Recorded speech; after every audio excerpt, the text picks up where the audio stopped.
Hey guys, welcome back to Condemned to Bloodshot. I'm Frenzy, I've got Cletus with me, and today we've got a bit of a homecoming for Ethan. We're heading to the SCU building, and we are going to get a very good look at Malcolm Van Horn's dead body.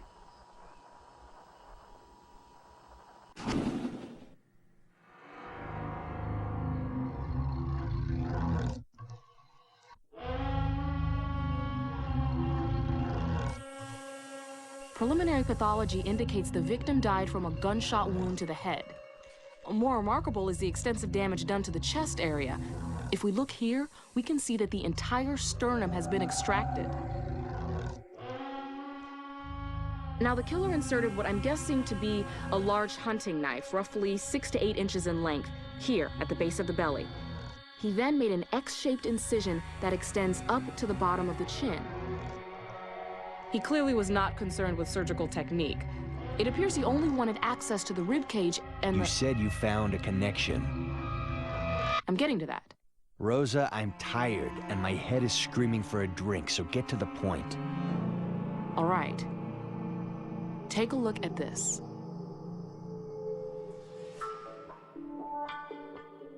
When I first examined the crime scene photos you sent me, I was a little taken back by the abnormal structure of his vocal cords. They're really quite amazing, and unlike anything I've ever seen before. So he had a deformity? Possibly. Does this look familiar?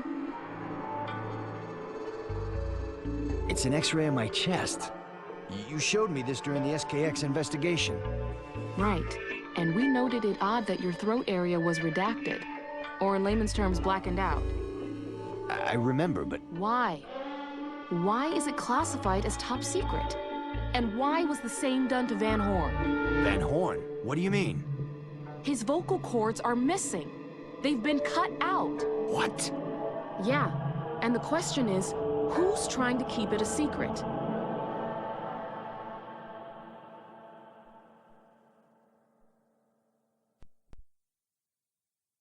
There's something else. I overheard a conversation. Well, I don't know if I trust Dorland. Dorland's a two-faced ass, if you ask me. Well, there's certainly no love lost between you two. Here, lay down on this table. I want to take an X-ray of your chest. Let's find out if you have the same abnormality. Alright, we're going to come back to that study evidence thing. It actually has nothing to do with the corpse. Ethan, this is important. Get on the table. Also, this is clearly an MRI machine, not an X-ray. Yeah, that's what I was thinking.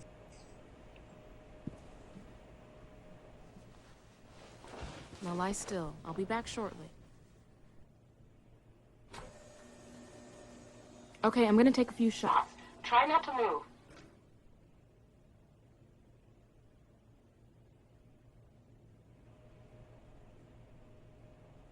Rosa, I'm ready to get the fuck out of this thing. Rosa, you still there?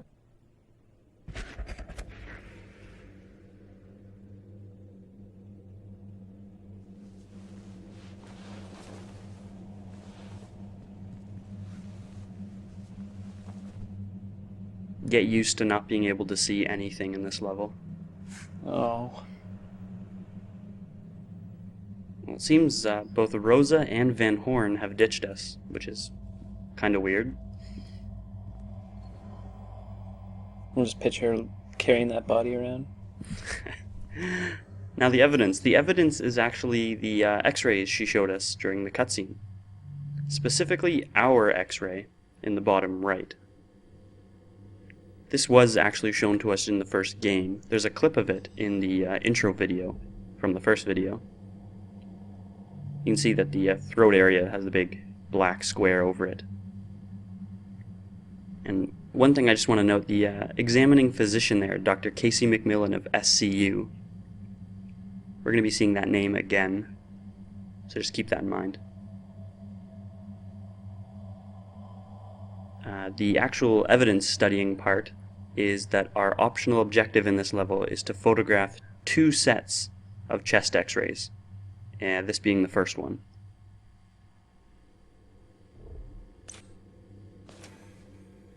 In this case, we don't actually have to take a particularly good picture, so don't worry too much.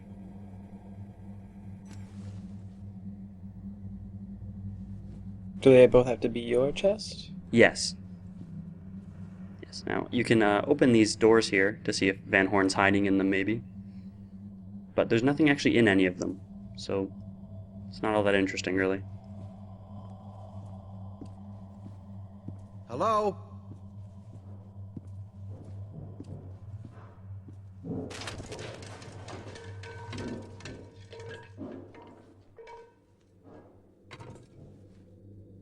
Anybody here?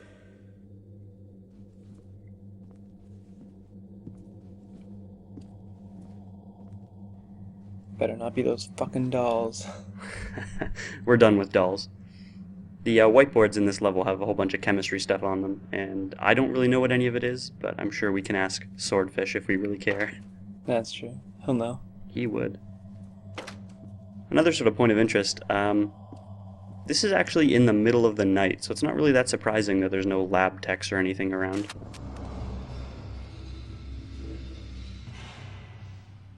The stools and pop cans moving around by themselves is a little bit more discouraging. Unsettling? Yeah. This room has something kind of cool. On the whiteboard in here, it lists a bunch of different specimens for evidence, I guess. And one of them talks about being shipped to the CDC, and the other one says that they need to contact Dorland. So he's obviously got some stuff going on behind the scenes. Because he's a two-faced ass. Exactly.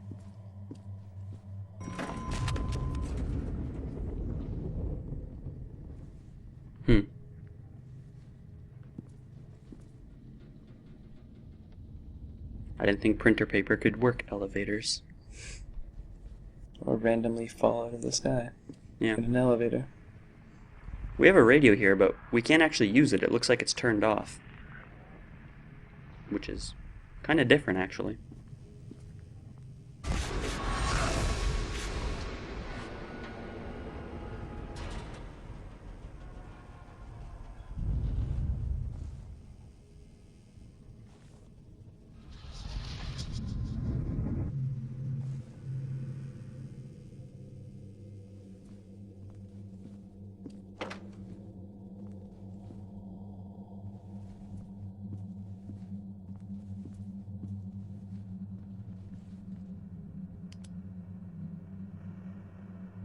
Did you recognize that? Not really. Guess we'll just wait and see. Creepy little crackhead running around.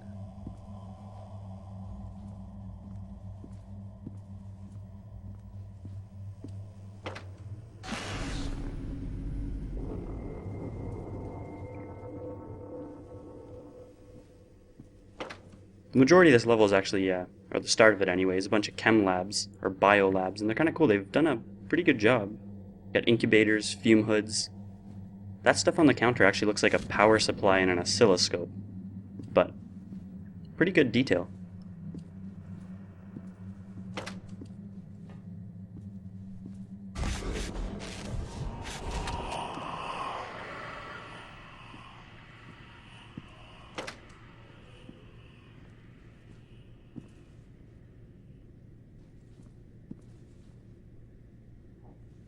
More chemistry? Yeah, that's actually the same stuff that was on the first whiteboard I looked at. Yes. Well. That's some new chem stuff. Still don't know what it means. And, oh.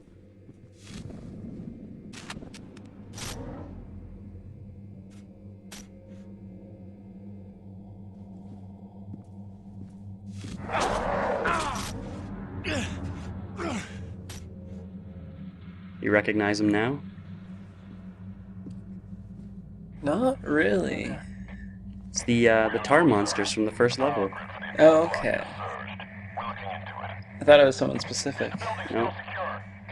Then I could have guessed that.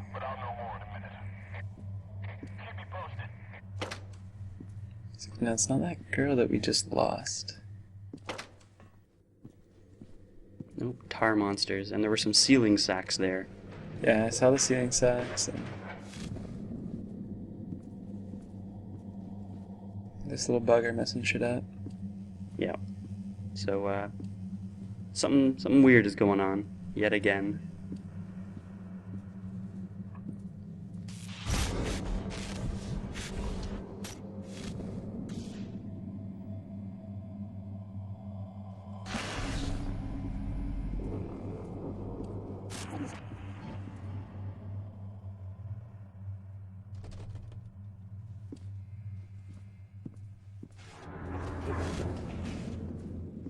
What are these guys up to? They're multiplying. Well, that's weird. Also weird. Yeah. Creepy, creepy tar. I don't know what it is about these little colors and stuff that flash up.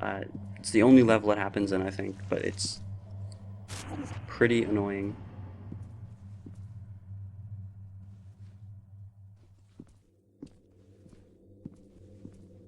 Okay, now this room here is actually interesting. It's Dr. Casey McMillan's lab, or office, I guess. Physician. Yeah, there's a couple cool things in here. First off, this whiteboard lists a whole bunch of symptoms of paranoid schizophrenia, including delusions of persecution, or special missions, hallucinations including voices, and mood distortions. Which sounds kind of familiar, doesn't it? It sure does. It sure does. I thought that was a nice touch, but the real important thing in here is another set of x-rays, and these ones aren't blacked out. Now, I'm not a doctor, but that doesn't look right. No, it doesn't. Looks kind of weird. Another kind of cool thing, when we go down, look at the bottom. Dr. Casey McMillan, DOD. What does that stand for? Department of Defense. Oh, okay. So, the doctor who works here at SCU is actually working for the government. Well, the federal government, I guess. Wait, no. Whatever. Department National of Defense. government. Well, they would be anyway, it's the FBI, but Department of Defense instead of FBI, I guess. And they take a quick picture of that, and that's the optional objective done. Now, Sweet. yeah, now we just gotta see if we can find Rosa, or Malcolm Van Horn, I guess. Or anyone in this crazy place.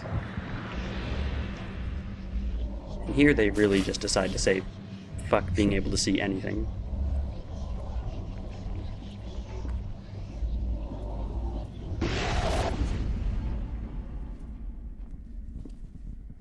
I think he's just going through a withdrawal. He needs a drink. That would actually be a pretty good reason.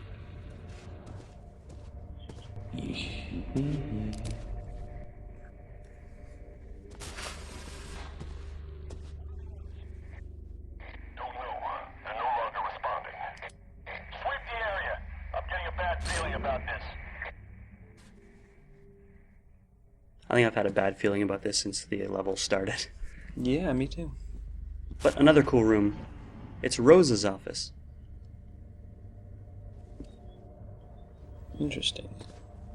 Rosa? Now this little side room here I'm kind of confused about. There's a whole bunch of boxes, and nothing else really in here. I'm actually kind of curious whether or not this is Ethan's old office. But maybe not. Maybe she just has some extra space. Can we tell what the boxes say? No, I can't really read it. Now Rosa's office proper is kind of cool. There's a whole bunch of stuff in here, and a whole bunch of reports and pictures. For a side room, it's a lot of detail, because it's really obvious that she was in the middle of a case when all this started. Mm-hmm. I can't tell what any of it is, though. It looks like it's sort of random stuff. Nothing I can really pick out, anyway.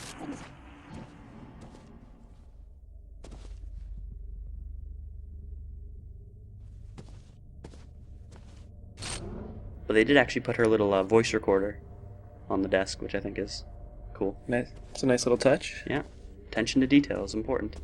It is.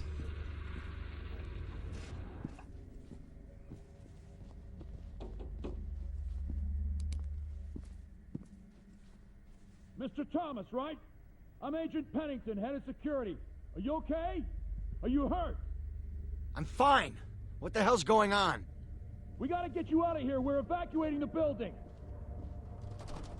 We'll see if you can open it from your side. The magnetic locks didn't release when the power went out. Alright, before we do that, we're in the security office, which means there've got to be guns nearby. There we go. Mr. Thomas, try the door. Okay. Yo, chill out, bro. Mr. Thomas, are you sure you're all right? You're losing control, just like the others. Damn it! Leave me alone! Who the hell are you talking to? Forget this man. He's already dead. You're not real! You're wasting time. Mr. Thomas, who the fuck are you talking to? Security team, come in. I'm starting to see what's going on here. Stand back. Are you? I think so. What do you Come with think? me and stay close. That he's turning into one of the crazy zombie things. The crazy zombie things are actually just people who've sort of Yeah, gone crazy. gone crazy, and Oh. Thomas Ethan does seem to be going crazy. seems to be going on his way, you know?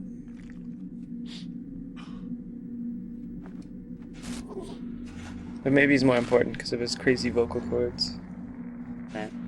That's sort of the way the story's going, isn't it? Yeah. I don't know what the x-rays meant because it just looked like a random x-ray to me. Yeah, me too.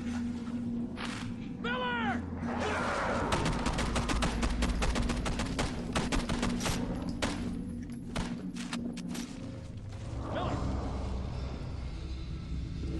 Get out. There's too many of them. What? He's dead. Let's get out of here. Oh, poor guy. But shit is definitely going down, Get out of here and everything will be fine. it wants to hurt us. So I think we can use our guns now.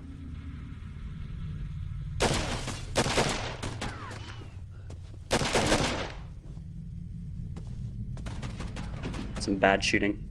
Thomas definitely needs a drink. Hell yeah.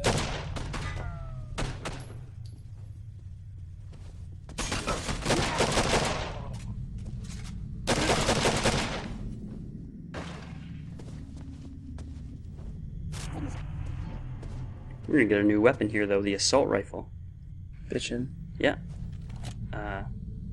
And we use our new holster. I actually forgot about that. So you can see there on the right, I have it holstered, and I can switch between the two weapons. Right. Yeah. I remember now. Yeah, pretty overpowered, being able to carry around two guns. If you want to, you can even carry around two fully loaded assault rifles, which is a lot of firepower for this game. But instead, we'll go with a shotgun. Yeah, I keep this for close encounters.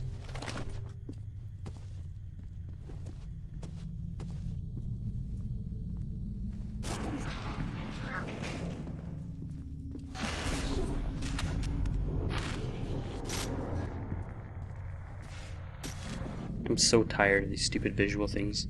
And every time I see the saving content at the top, I just kind of go, uh-oh, Oh, does it do that every time it saves? pretty much. Oh. I never noticed. You can see the assault rifle has a scope on it, which is really, really useful when you're not. Finally, some booze. There's got to be one somewhere. It's a government office. Yeah. But you can see now that we got a buzz going on. Well, maybe we won't see. But it's a lot easier to use the assault rifle. The scope makes it fantastic. Yep.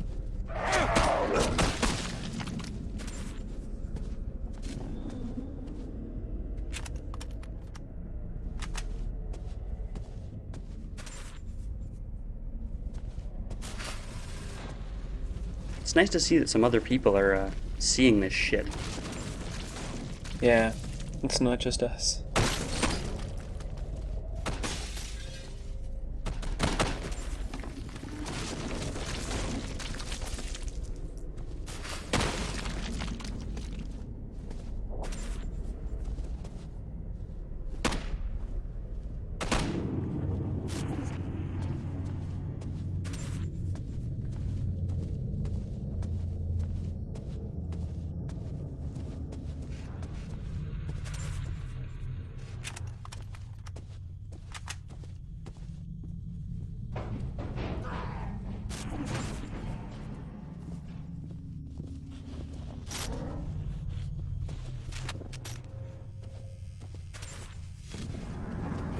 Kinda wish I'd take a better look at that map on Rosa's wall.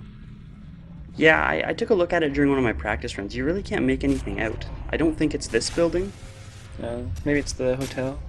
Yeah, I think it's something to do with whatever case she was working on, but we don't really know what that is, so it doesn't mean much. Makes sense. But hey, check it out. A whole Gross. lot of tar. Oh, another one of those tire rooms? Yes, indeed. Screw you, eyes. I don't need you anyways.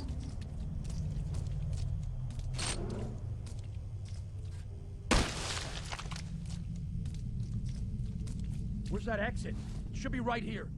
It should be right here!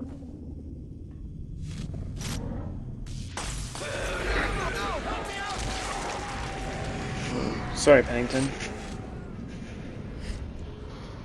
Thanks for the help. The first time I played this, I forgot his name like half a second after he said it. I'm Usually impressed. Yeah. Yeah, this room can kill you very, very easily, so I put myself in the corner with a gun and just defend like hell. Just wait it out.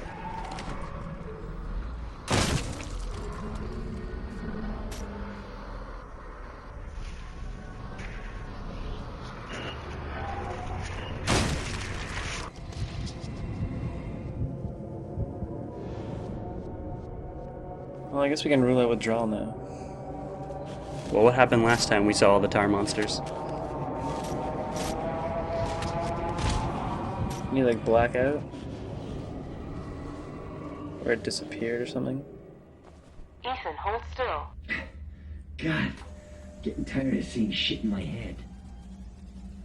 Oh, right, Still having fuck. hallucinations? Perhaps it's your drinking. My drinking is not an issue. Right.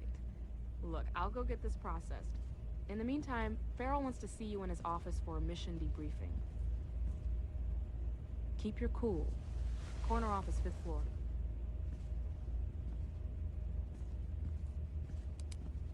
Yep, all a dream. Damn it! I feel so lied to. Well, here's something kind of cool. I skipped over this at first, but it's going to be pretty useful now that we've been through that. Black motherfucking goo. Running from the walls, the windows, the people, the lost people. Lost in the tar, arms, legs, sticking out. Ah! These were the words spoken as he came to. Psychological analysts have noted a number of such stories coming forward, but sided off to mass hysteria brought on by the increasing wave of violence spreading citywide. Officials call these hallucinations a sign of social mental stress, paranoia, and prolonged bouts of disturbing imagery. Either way, it's becoming a mainstay of our daily lives with no change in sight. This has been a special report. She's a busy lady. She is, but it does actually seem like we're not the only ones seeing that. Yeah. There's still no people around. Like I said, it's the middle of the night. There's no paper falling in the elevator or cans of Coke rolling across the floor. No. Here's that radio again. These 3 refrigeration units outside of the SCU headquarters contain the overflow of death and destruction in our city. Our morgue can't hold the number of victims streaming into the SCU forensics unit. Although we approached to get a detailed accounting of the number of bodies held within the tractor-trailer units, we were forcibly pushed back by agents in full riot gear. What are they hiding, and why? Stay tuned to City News for further live on-the-scene reports. I'm Tony Rhodes. Well. Yeah, lots of dead people. And speaking of dead people, this is new. They're having a memorial service for Agents Miller and Pennington. Whoa. Yeah, so apparently we're seeing dead people in our hallucinations now. That might be kind of unique. Mm-hmm.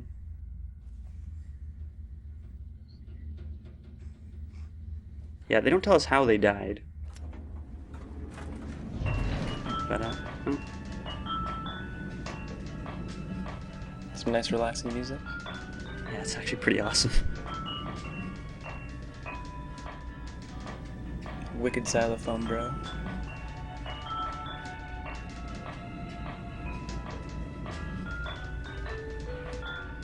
That's how you do an elevator in a video game, right there. Yep.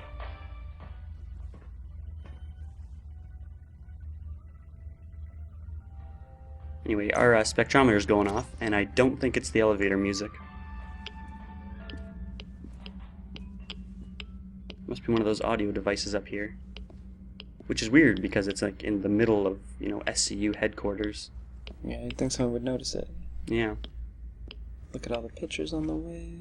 Yeah, they're kind of cool. They're all police themed, which I think is actually kind of cool. Nice little touch. Yeah, that's probably what you would see in like a Federal Bureau of Investigation place. Maybe.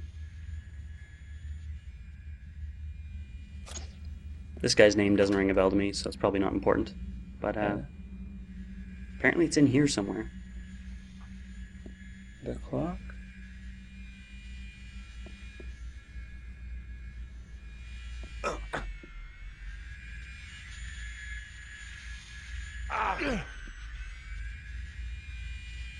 Sneaky bastard. Yeah, it looks like someone went to a lot of effort to hide it there. Must have driven this Ron Patterson guy, well, probably insane. So there's no bricks to throw. Yeah, that would have saved us a little bit of trouble. And if he just kept a pile of bricks outside his office, someone might have noticed. That's what I do. But we're at Farrell's office, so we're going to go in and have a little chat with him. Right after one more radio. To start the grand opening ceremonies of the Museum of Natural History, we have the full support of the city's best, our own local police, as well as the support from the SCU. And we will open to show the city that life does go on. These were the words from the mayor, Rachel Maud. She headed to a meeting with the museum director. With the opening only days away, increasing pressure on the mayor has many wondering if she truly intends to divert law enforcement resources away from the inner city to protect such an event. It appears that she will. Sarah Brenton, City News.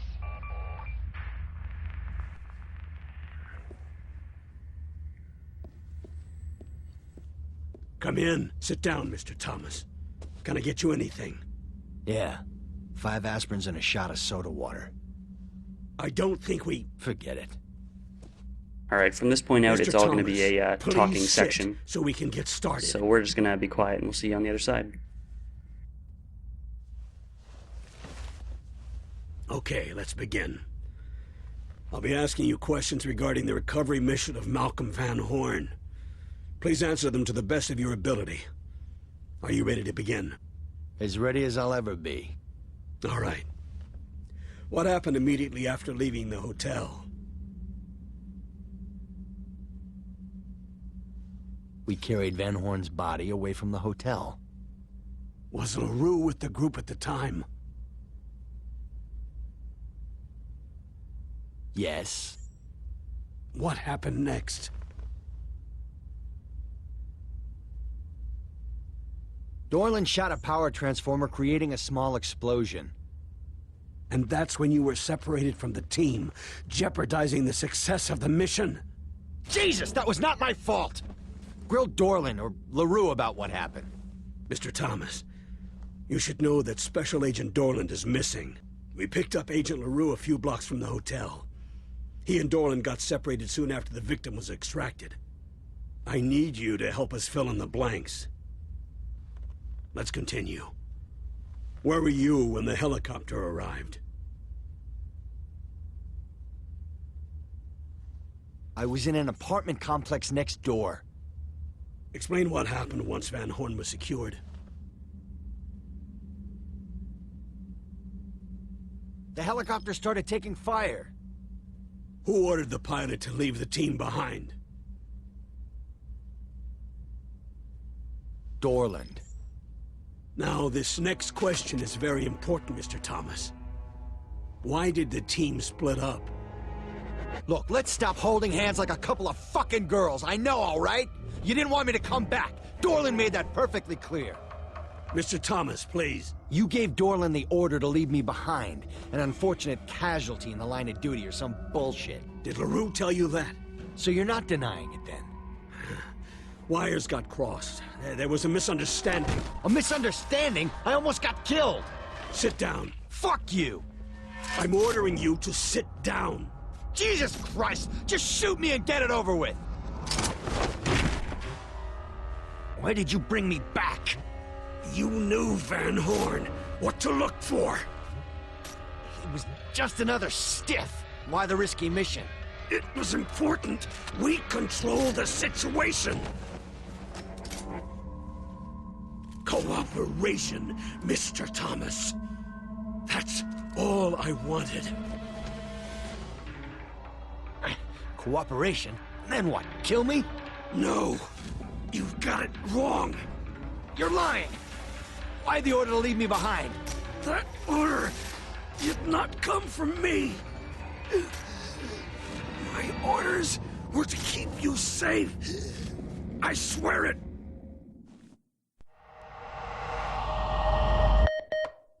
Excuse me, Director? Sir, I've got Agent Dorland on the phone. He says it's important. Yeah, put him through. Is everything okay in there? Yeah, just do it. This is Dorland. Agent, where the hell have you been? Mayor Rachel Mars has been murdered. What? Where? She was found, well, most of her was found in the new museum downtown.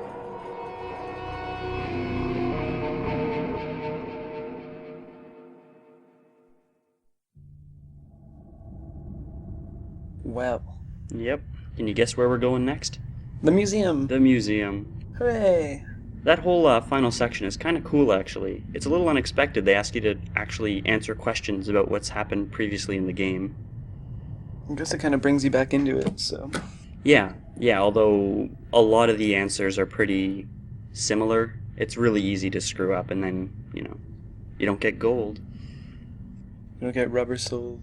No, well, you actually still get rubber souls, but your level dictates how effective they are. And the rubber souls, as it says, gives us the ability to sneak. I see. Yeah, we're going to start adding some stealth type stuff to the game. Getting all Sam Fisher up in her. Exactly. And, well, that's going to be the end of the video, so next time, the museum. See you then.